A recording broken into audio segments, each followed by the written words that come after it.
Hi friends, ఈరోజు నేను చూపించబోయే రెసిపీ వెజిటబుల్ దోశ.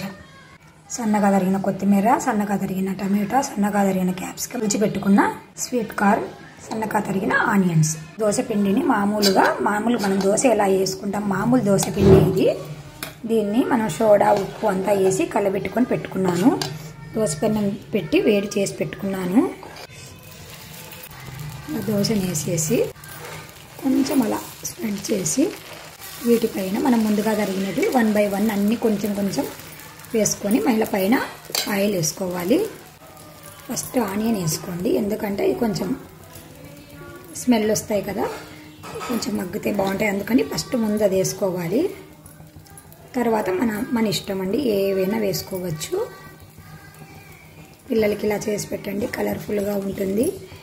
వాళ్ళు ఇలా ఈ వెజిటబుల్స్ కూడా తిన్నట్లయితుంది. నా దగ్గర క్యారెట్ లేదు ప్రస్తుతానికి, లేకుంటే క్యారెట్ కూడా వేసేదాన్ని.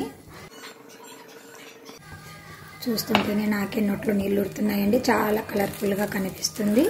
వీటిపైన బాగా కొద్దిగా ఒక 3 స్పూన్లు అట్లా ఆయిల్ వేసుకోండి.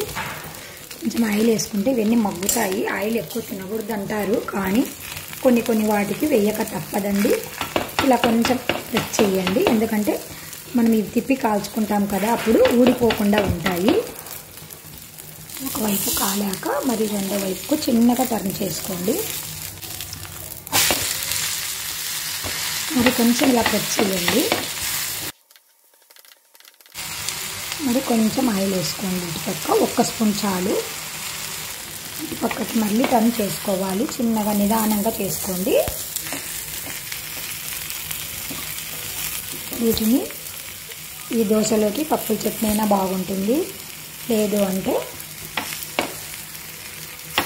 ఉల్లిగడ్డ కారమైనా బాగుంటుంది. నేనైతే నాకు ఒక్కదానికే ఖర్చు అవ్వదని చట్నీ వేసుకోలేదు. నేను కారం పప్పుల పొడి ఇంతకుముందు మన రెసిపీలో చూపించాను, ఆ కారం పప్పుల పొడి చల్లుకుంటాను.